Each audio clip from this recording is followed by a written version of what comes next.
Hi, listeners. Welcome back to Aging in Place Strategies and Answers.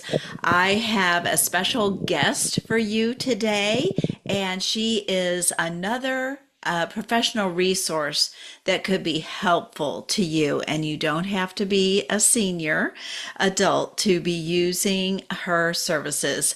Cynthia is a daily money manager, and she, like I said, is a professional who can help ensure that your bills are paid. Well, she uses your money to pay your bills. She doesn't pay them out of her funds. She can help ensure that the legal and financial strategies that you have selected and chosen are actually being followed and are put in place. She can help you maintain your financial well being at any stage of life, which is one thing that we want to do. We want to live well, and not having money issues and not feeling like you're in control is really a difficult thing. And I will be honest with you, there are many people who call and are looking for these kinds of services. So I'm thankful that Cynthia is one of those daily money managers who helps you to focus on life and living it well. I think it's also helpful for seniors who may not have somebody who they can count on or trust, because having a money manager can help you be free from financial abuse. And so, because I know that exists, I would just want to share that information as well. So, my guest today is Cynthia Hoffman. She has a bachelor's degree in accounting and she has an MBA from Washington University in business. And then she worked as a CPA for a big eight firm. And then she helped for a little bit. And then she helped seven up executives with their relocations from start to finish. And then she raised a family, and then I understand that you also helped a not for profit get back on track and back in profitability. So then she decided to become a daily money manager. So I want you to say hello to my listeners, Cynthia. And then what was the push? Why the change? Because obviously you were successful in that not for profit, but what pushed you in this direction? Awesome. Well, yeah. Hello, everyone. First of all, Linda, I want to thank you for inviting me to be on your wonderful series. Thank This you. really an amazing podcast. I looked up, you've got over 80 podcasts, I which have. is a real accomplishment, and they're full of resources and support for older adults in our region and beyond. It's really Absolutely. amazing, amazing work. And so thank you for that effort. I enjoyed Michelle Perry, getting your ducks in a row. I think that's a wonderful program she has. And of course, I've done referrals to Erin Dwyer Bush at with her Driving with Dignity program. I think that's fabulous. And done a little work with Dan Flynn at Neptune Society and probably a Yes. few more people. So congratulations on that. That's really awesome. It's really Thank awesome. you. Thank you. I Yeah. really appreciate that. I feel, it's my passion and my mission that when you're helping people, whether it's your family member or others that you might know, it's good to have resources. It takes the fear and anxiety out when you have the education that you need. So that's what we're here today to do, to share another great resource that can be very helpful to you. Yeah. Yeah. So I did all those things that you talked about, and then I sort of retired, I guess you would say. Okay. COVID came along, and I was doing the COVID thing like we all were.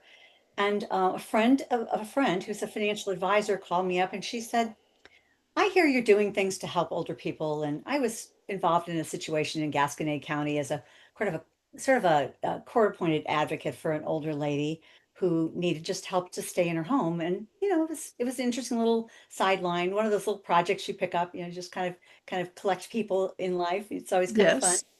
So anyway, I've seen over the years how overwhelming things can be for friends and family, and my own family close up. I've had handled a few trusts had to go to court for probate and things like that. So I've had some experience in those areas along with all my financial background. And so she called and she said, this is something you could help with. And I was like, well, yes, I can, but I don't have a corporate company. I don't have insurance. I feel like if I'm going to do this, I want to do it carefully and professionally. Absolutely. And I Yeah. appreciate that about you. And I think that's important for our listeners to hear. So I'm going to just stop right there.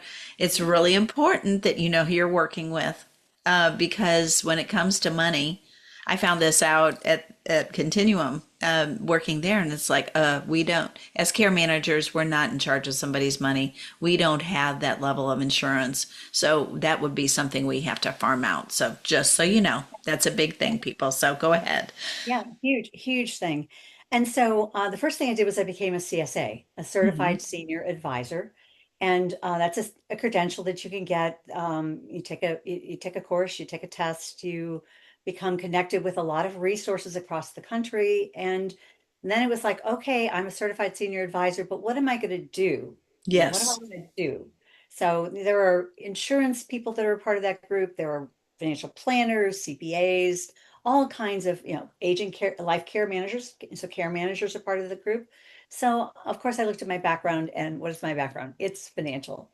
And I love it. I'm a financial person. I've always managed our own finances at home. I used to manage all of our investments. And I will say that as a daily money manager, I do not touch the investments. That is not in my wheelhouse. But I saw, like, even from my own parents, how overwhelming that could be.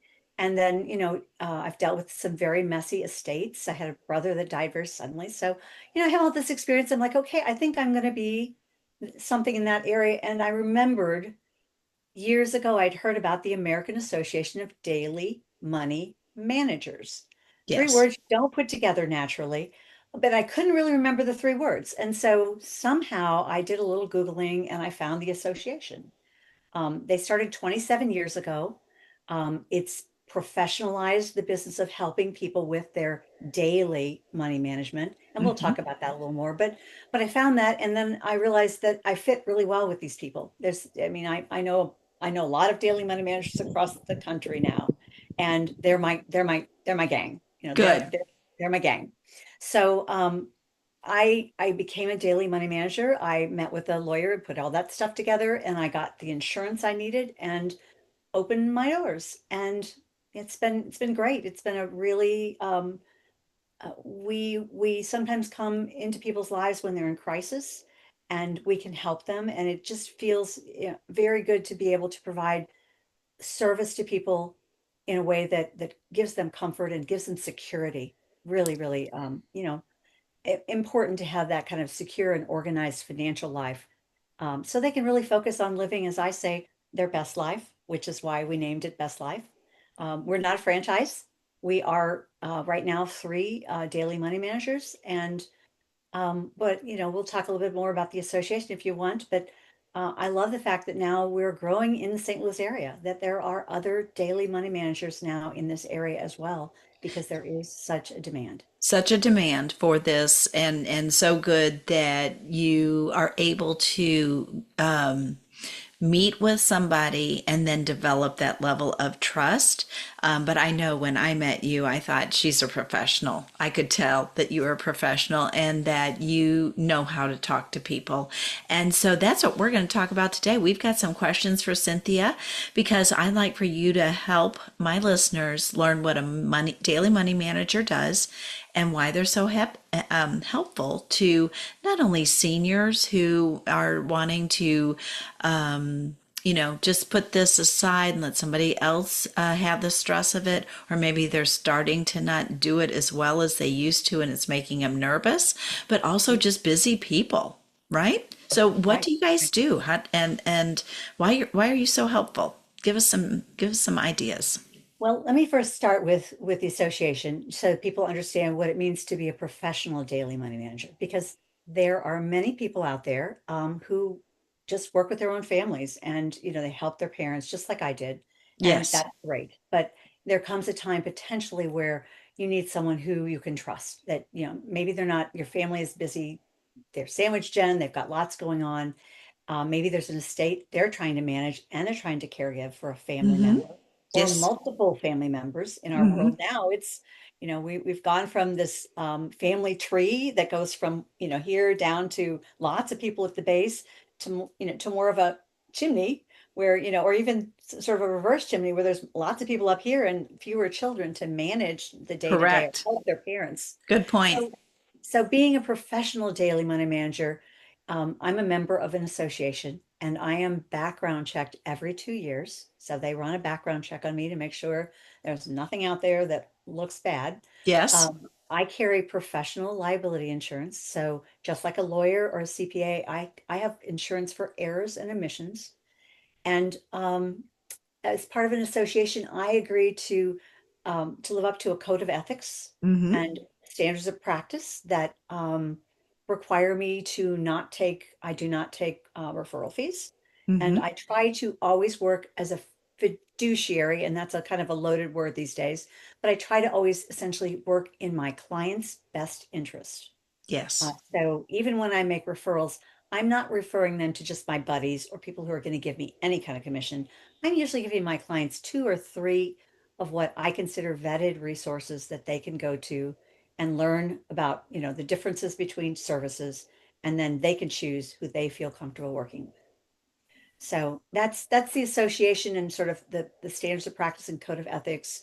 Our whole goal is to give people peace of mind with their money Mm-hmm. and make sure we're doing that in a way that we've really got, professional wherewithal behind that. That they know that when they come to us, they're working at a different level. Yes. So we do work with a wide variety of clients. Many of our clients are older adults. Many times we're working with them and their children if they choose to have us coordinate. Okay. So they know that their son or daughter have heavy duty careers and maybe have several children who are in multiple sports and all the things that you think about. And they don't want to burden their children. And they may or may not want them to know how much money they have or what problems they're having. And so it's a confidential service. We're, highly confidential. We don't share with anybody that they don't want us to share with. We don't tell any tales on them. What they choose to do with their money is private. And so Right. that's the other piece of being professional and working with a professional is they know that they're not going to have someone, tell tales about them and let their son or daughter know that they're, you know, waffling away the family heirlooms or whatever. It's their life. We just are coming alongside them, and I use that word a lot. We are Mm-hmm. not there to make any decisions for people. We are there to come alongside them and help them figure out the best answers for them. So Yes. While running the numbers and giving them good resources in order to make those decisions. yeah, yeah. So we also can some daily money managers will work with businesses and things, but we also work with, people who are busy executives, or we have a few physicians that we work with that are really busy and they need help with all kinds of things. Maybe they need help with a little money management, or maybe they have a parent. One case we have a parent here, and Yes. we've helped them build a whole team of people here, not only to take care of the parent, but there's a conservatorship he's got to manage, and there's a trust he has to manage, and there's a whole bunch of moving parts. And that's my jam. I'm as the founder, I'm a puzzle solver. I like to pull those things together for people. And when you're a very busy executive or a physician like that, you just have to find the right people to that you can trust to take care of things. So in Absolutely. many ways, we are personal assistants like that too. So we might not only manage money or do the money. But the one thing I do want to say before I go too much further is what we are not. Okay. So we are not financial advisors. We No. don't touch the big money. We really love having that safe over with either an advisor or with a company like a Fidelity or Vanguard, where we're not doing anything with that money. They're just funding like a feeder account. Mm-hmm. We're not lawyers or insurance people. We always go to experts. We may know a lot about many things. I was a CPA, but I'm not going to tell people how to do their taxes. I know a lot about those things. I know enough to tell you, oh, you're going to do some big donations this year. Let's go talk to your tax accountant about the best way to do that. Yes. Or, how are you situated financially? Let's go talk to your financial advisor. But I am not those things. I am not a care manager. No. So, I don't do the healthcare and the psychosocial, but I work with all of these people. I work with all of these people in many cases with the client's permission to help them pull their lives together. Many times, we will come in and they haven't done anything with their estate planning in a while. And when you look at that with them, it's like, well, so where is this person who's going to be your trustee or your power of attorney? And are they still able to function in that role? And so all those questions become things that we have to solve, problems that we have to organize and figure out the solution for. So Yes. yeah, those are the things that's where we start is we start trying to pull your life together and make it easy. Wonderful.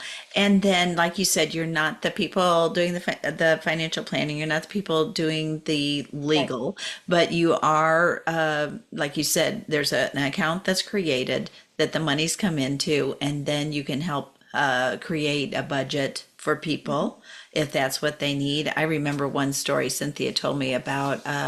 A lady that she was helping, and they were watching the budget because she was in danger of running out of money and just needed to have the numbers in order to make the right decisions about her future. And Mhm. so that's indispensable because you have a professional who knows what those costs are and then knows how to put that budget together. Where somebody who's in the midst of that turmoil and possibly not feeling well can't find the forest from the trees, right? Mhm. And Yeah. so you can reconcile accounts. You can, do you do anything with medical bills? Are you able to help? Because I know a lot of times I used to go in people's houses and they had stacks Yeah. of medical bills. And, when you're not feeling well, you don't really feel like doing that. Well, and this is something I learned many years ago. I had an uncle who my aunt had Alzheimer's and she was still in the home and he was overwhelmed. And so I would just go out every couple of weeks or so and help him go through his bills and he would just pay the bills when they came, the medical bills. He'd just pay them. And I started looking at them and I said, this is supposed to be reimbursed by your insurance company. And so suddenly we were getting checks back because we were calling them and saying, this should not, he shouldn't have paid this. And Right. he was like, wow, he didn't know that you have to match things up and make sure before you pay the bill that it's really due. So those are the things I love. But one of the simplest things that we do that people think it's simple, and it sounds very simple. I say we do mail management and bill pay. Okay. So then people are like, okay, we've put all our bills on auto pay. Everything's Yes. cool. I don't have to worry about that. That's one side of it. But the other side is there's all the mail that comes in. And Yes. and many times, even with myself, I have to look at something twice to see if it's real or not. So we help people get through their mail because sometimes there's a question about what is this? And well, I'll give you an example. I'll give you an example. This is mind blowing to me, but it happened. I had a wonderful client. I have a wonderful client, and something came in the mail, and it was like, well, what is this? And it was a health savings plan and I was like, "Do you have a health sa—" Well, I don't know. I don't know if I have a health savings plan. We found out that his former employer, and he had been retired for probably 10 years, had a health savings plan that they were funding every month as a retirement benefit. I think there Wow. was like $25,000 there that had just built up and he could only go back a year. But he had a bunch of medical expenses and he could get his insurance and his social security reimbursed. It was, we spent we got that $25,000 back, I think, within a year. But he didn't even know that he had that. And it Right. continues every month. It keeps putting more money in. So every Wow. quarter now we go in and we get that money back for him because there's always health insurance, insurance bills and things and Medicare bills. You always pay Right. that $185 a month to Medicare. So it, but again, things come in the mail that are important, and it's hard sometimes to distinguish from junk mail and important mail. Many people get solicitations that look like invoices. So they've ordered something from somewhere before, and suddenly they're on this solicitation, and they get something that looks like an invoice, but it's really not. It's really a solicitation. But if they send them some money, they'll send them something back, and then Yes. you get into this cycle of, well, I had one client. She had a whole bunch of subscriptions for books. And there were two or three subscriptions, and it became overwhelming. Suddenly, all these books are coming in, and not enough time to read them. So, we sat down and said, what do you really want? And so we slimmed things down to what she wanted. But sometimes those they keep coming. And so if you make one little mistake and send a check off, you're on another subscription plan. So Exactly. Oh, it's yeah, so nice, and subscriptions are. it is reassuring. But those things happen every single day. I opened a piece of mail yesterday, and I thought, I know this is junk, but I just had to open it anyway. And sure enough, it was a Medicare Advantage. Solicitation. But it looked like I was supposed to do something with it. Mhm. And Yeah. so I threw it away because I knew I wasn't supposed to. But yes, you're right. Those things are so challenging, and they're so sneaky nowadays. One of our colleague friends, Cynthia and myself, she said, I am nowhere near AARP age, but she said somehow I got on a list for senior insurance. And she said, I'm going to tell you one thing. She said, I am getting inundated every day with phone calls, 15 phone calls a day minimum is what she is getting from people soliciting from her. And you know yourself, if you're not well and you get nervous, and then it just seems like one big scary moment. And so thank you for all you do to kind of calm that, or Yeah. at least they have somebody to call and they know that's coming in. Just put it aside in the pile. I'll be there at your appointment and we'll go through it then. No worries. Don't think about it now.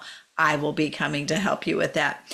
Well, Well, and before we get off that topic, just because, and then I know we're doing a caregiver tip eventually, but you know, caregiver tip here, if your family member, if you have an older adult and that you're kind of helping, um, and they'll let you sign up for informed delivery, you can see what's coming through their mail, so you don't miss something. okay. That's, you know, it's a very cool little thing that you're paying for in your postal service, whatever we pay, all those stamps we spend out there. You know, they provide this service as a free service to anyone who wants to sign up for it. And I get it in my post office, you know, my mailbox. I get a little summary of everything that's going to show up that day, so I don't miss something. Yeah. Yeah. Well, my friend signed up for it somehow and she said it's great, but she didn't know even know she signed up for it. So that is good. It's good for us to But know. beyond the mail, you also have now email. And I was with a client the other day, just kind of a late night visit. I was just kind of checking in and getting some checks signed. And he says, "This phone is driving me crazy." And you know, I said, "Well, can I look at your phone?" He was getting text messages from our fun little AT&T people, and it said, "You've used 1 gigabyte of data. Thank you very much, $15." And he had like 20 of these messages.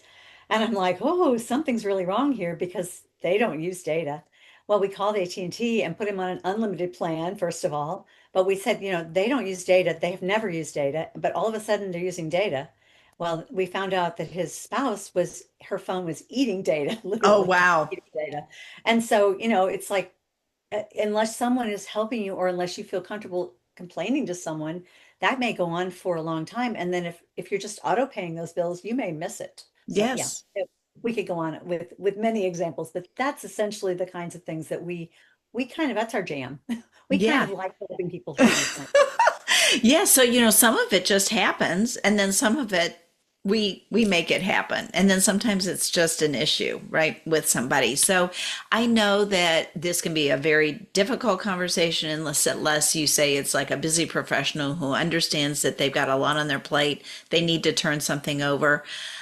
Somebody has gotten in trouble with their finances and is now looking for a solution for maybe an adult child or even a senior. So, what are some signs that you look for when you are talking with family members? Maybe some questions you might be asking, or lawyers or financial planners. What are some things we should be looking for and noticing, especially this time of the year when you're more likely to see your senior aging adult? Can you help us with that? Well, I guess first of all, that it's important to understand that even someone who is you know, in good shape cognitively, as you age, there is some cognitive decline that increases the risk of financial fraud and things of that, just Hmm. naturally. And the other thing to know is that, like, if you're working with someone who is not the financial spouse, like say, you know, say the spouse, the financial spouse is ill or passes away, Yes. the non-financial spouse doesn't have the tracks in their brain for the finances. So Yes. not only is it overwhelming, it's also kind of not in their wheelhouse. And Yes. so it can be very, very confusing. So, the most important thing is that to understand is that, literally 1 in 5 older adults will experience some form of financial exploitation.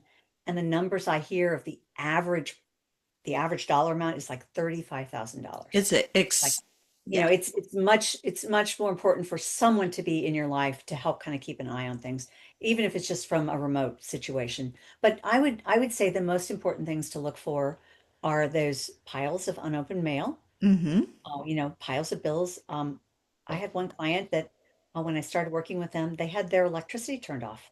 And these were people living in a very nice, situation. There was no reason they just could not keep up with, they were going on their phone and paying the bill. And that in itself is kind of like, okay, it's great that you have it set up, but they just weren't able to stay on top of it.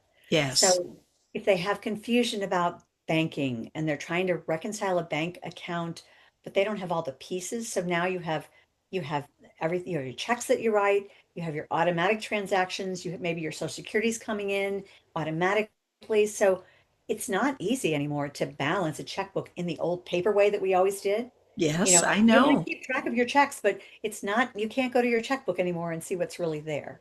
And Yes. you can't go to your bank either because you don't know what's coming and going out. So Yes. it is, yes, it's convenient and we love all this new technology, but when you're not able to understand it or deal with it, it's a red flag. It's something that you want to be thinking about.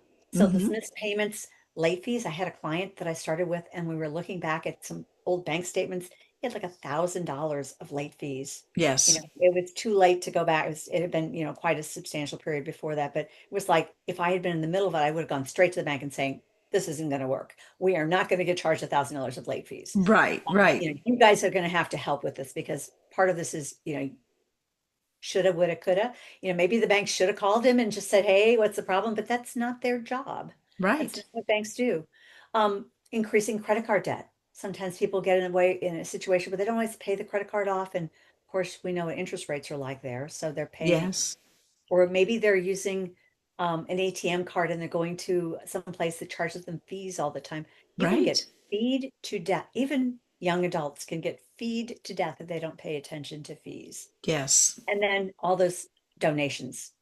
We have one wonderful lady who's very generous, and she, of course, gave to all these little charities little amounts of money, and that's all her mail was charitable solicitations. And of course, they want to be generous.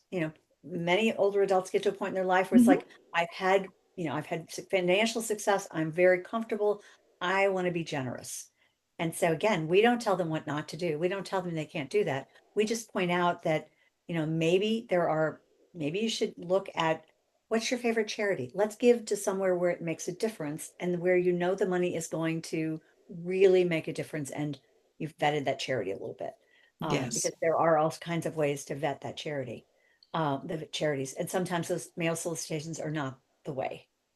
Have Uh, you been in a situation, I'll just kind of throw this out at you. Have you been in a situation where you've seen the signs and you've had to have that conversation and go there? Are they pretty open and accepting, or have you had somebody like, no, I'm managing and get out of here?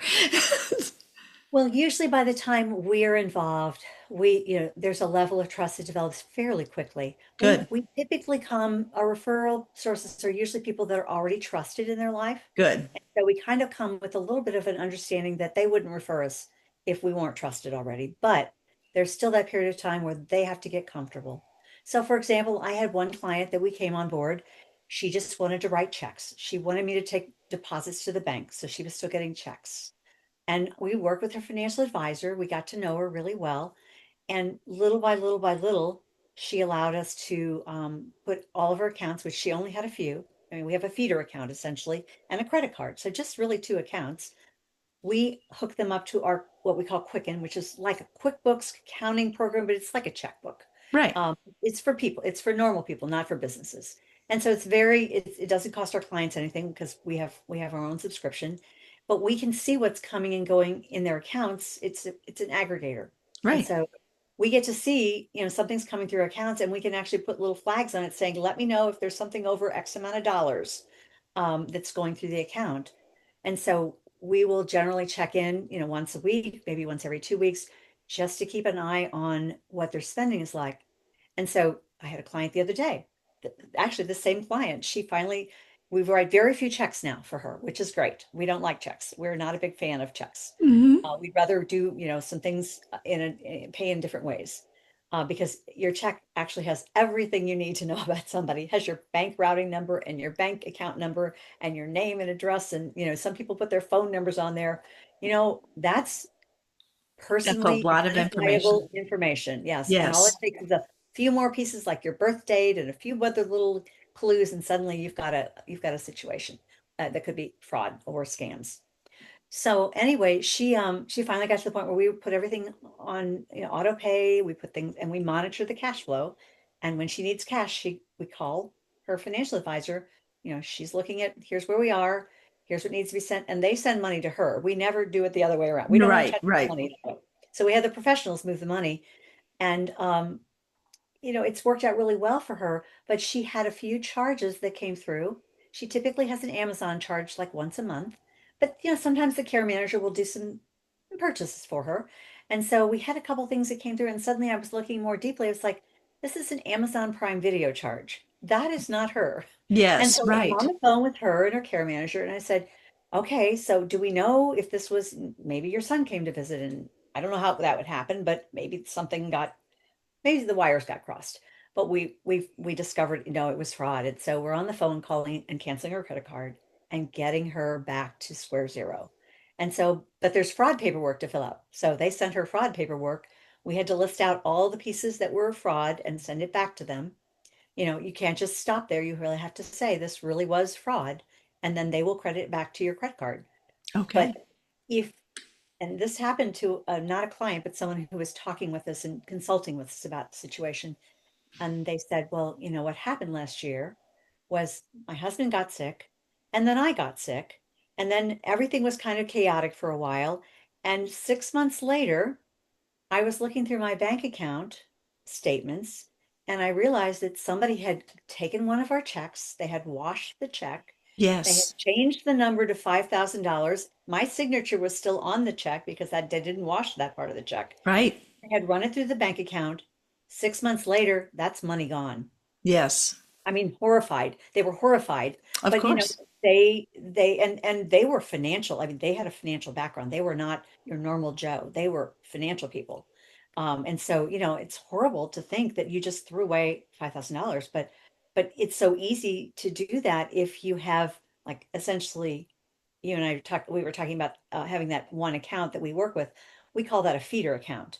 And we're Yes, going to try to keep as the least amount of money we can keep in there so that it's protected. And yes, so we would have caught that. We would have caught that probably within 2 weeks. We would have seen that. We would have said, what is this for? Again, we're not making judgments. You can write a check for anything you want to do.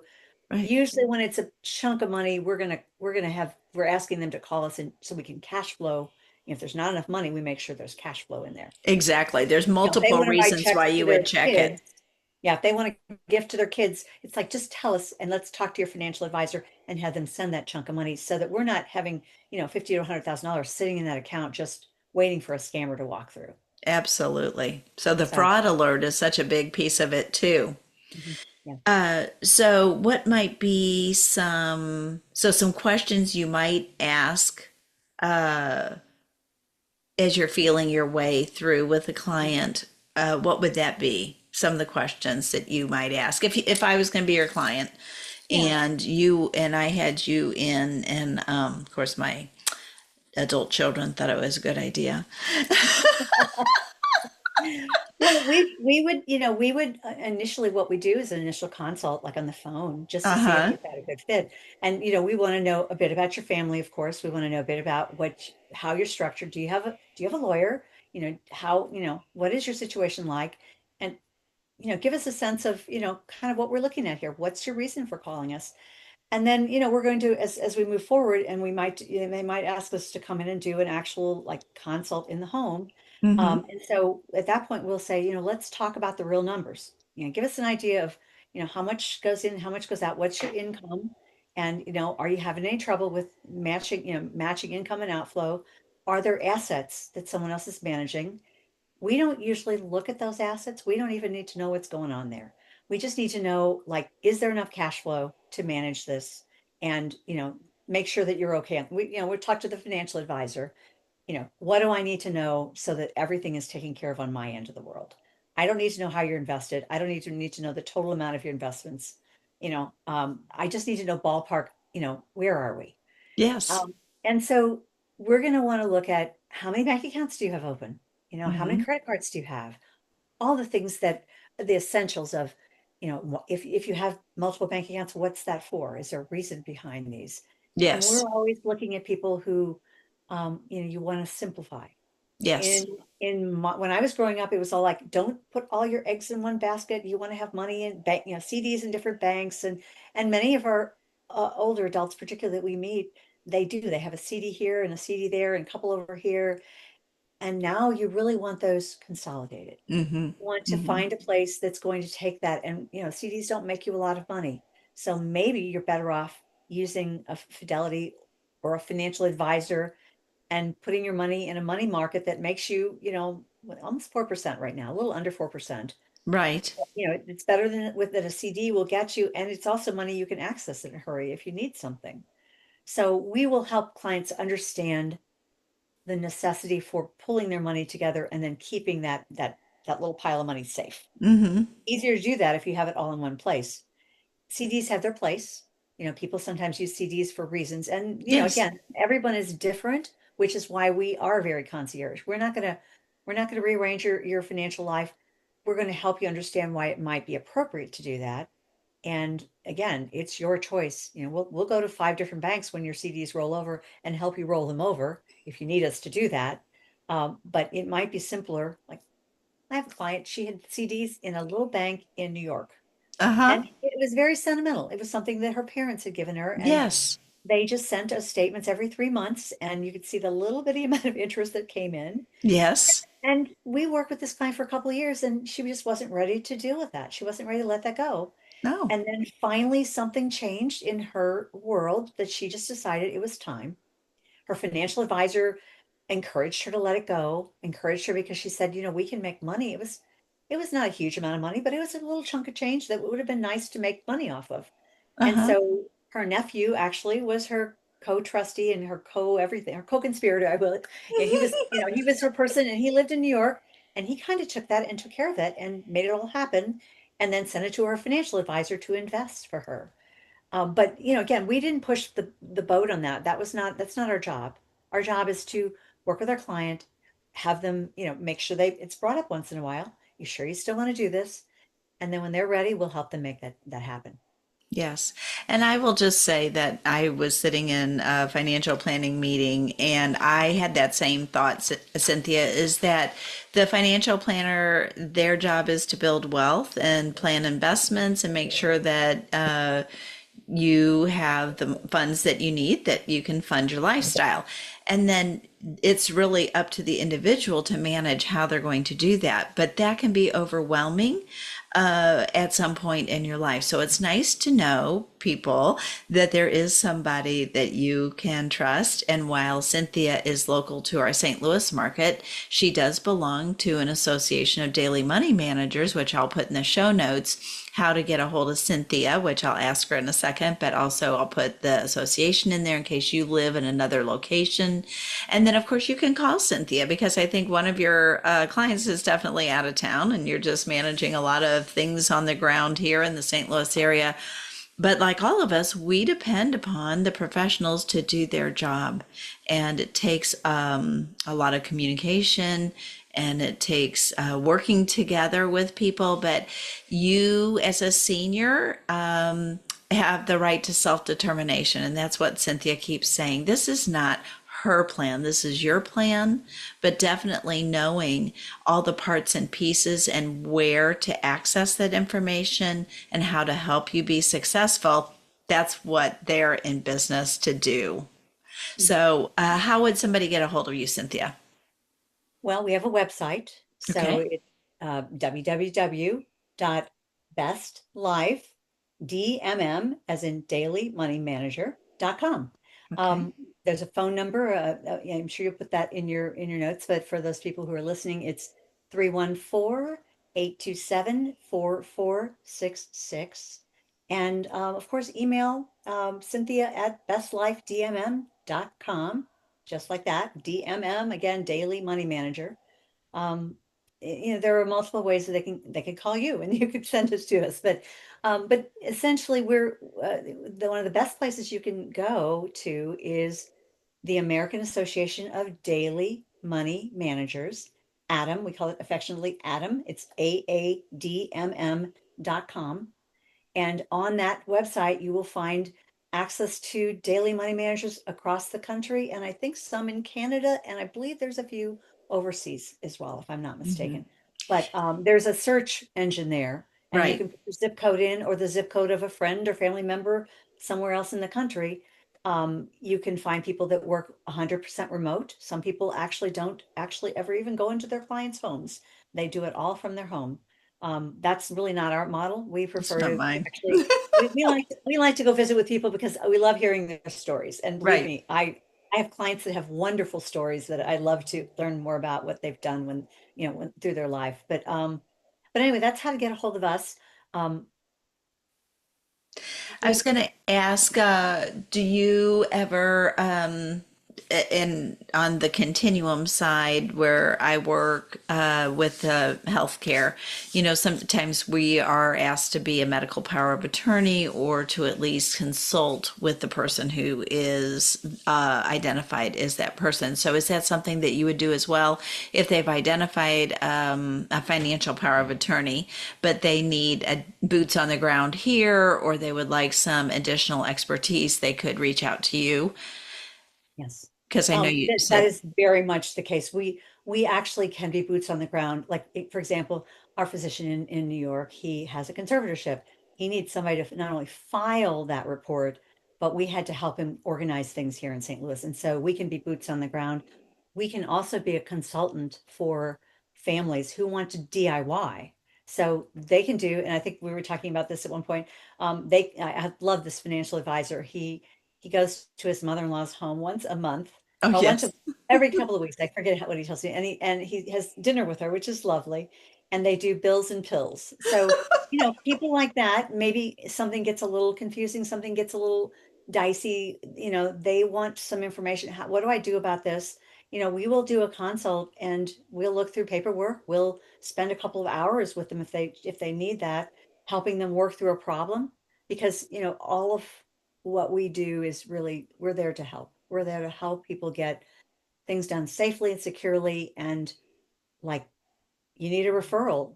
If we have a consult with you and you need a referral source, we're going to do a little vetting. We're going to do a little figuring out, and then we'll get back to you with a referral source that we feel is a good source. And you, we love referring things. And we love, people have all kinds of problems, and yes. we'll find a good solution or help them find a good solution for And those. as you were talking, I was thinking about, there's always going to be that problem that, like you said, with that FSA account, Mhm. and all of a sudden, or health savings, that all of a sudden he knew that you have this account, and now you've got somebody. And I think I'm playing the devil's advocate. And the one side I go, but I've got to pay for that. And what I'm saying to myself on the other side is that, you know what? You know how to do it. It's going to take you so much less time that it would take a rookie to do. So to me, that's a money saving tactic right there. And this is why you hire professionals. And I say this all the time in my podcast: be prepared. That's so good because you have your planner, you have your lawyer, and then be prepared for the what ifs, the what's next, I might need this, or I'm tired of managing money. I've managed it my whole life. I really just need somebody to help me. Or maybe I do have things too spread out and I really need to bring this in house and keep it close and pare down. And now you've got a professional who you can pay that can make that so much easier than the time it's going to take you that is not the professional. So I appreciate you sharing what a daily money manager does, and specifically Best Life Advisors. I told Cynthia my listeners are sometimes caregivers. There's a lot of caregivers in this world, and I like to leave a caregiver tip at the end of every podcast. So, listeners, this is Cynthia's caregiver tip. I should go drum roll. You okay? Well, and as you know, we've had a few clients pass away, and particularly I've been to two funerals in the last 2 days, and so that whole subject is top of mind for me right now. We always try to help our clients get their end of life plans in place before a crisis hits. And so my caregiver tip is, while you're not grieving and while you're not exhausted because you've been caring for a spouse or a family member, Mm-hmm. while those things are not, not taking your time and all of your energy, it's good to sit down with someone you love who, is older and is going to pass away at some point in time, and really talk about what is it they want after they're gone. Do they want a formal funeral and all that, or do they want a cremation? Do they want, what kind of burial do they want? What kind of service do they want? Who do they want obituaries to be filed with? You know, thinking about those things before you're in crisis mode is really helpful. And actually, I have a young woman that we've worked with recently, and her mother actually just passed away, and we spent time helping her get all the obituaries sent out to all the places that she wanted. Some of them are paid obituaries, so we had to work out how to get those paid. But she didn't have to do all that at a moment when she's taking care of family. She's grieving the loss of her parent. She's got a busy life, and on top of everything else, now she has all of this going on. And she's Yes. very wise. She planned everything well in advance, down to the details, and down to giving us the obituary without the dates and all that, because she wanted to honor her parent, and she wanted it done in a way that she didn't have to be in the middle of it for all of that. We helped her make sure with the care manager that all of the things out of her parents' apartment, her parents' living space, were dealt with and respectfully, and the things she wanted brought to her home were brought there, and the things she wanted donated were donated. But she had worked all of those details out in advance, and I thought that was extremely wise. And now she's able to be with her family and grieve at Yes. a time when, she's been caregiving for this parent for some time, and also dealing with her family's estate.